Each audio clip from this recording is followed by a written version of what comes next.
biro ang sumulat ng awitin para sa'yo. Para akong isang siraulong hilot lito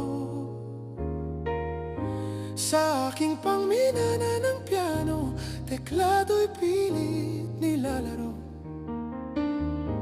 Baka sakaling mayroong tonong bigla na lang umusbong.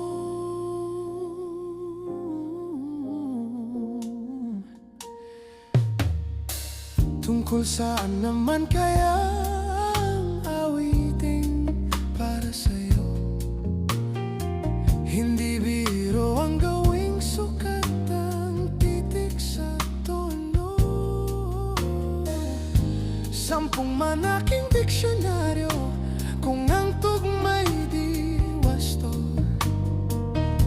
Basta't isiping di magbabago, damdamin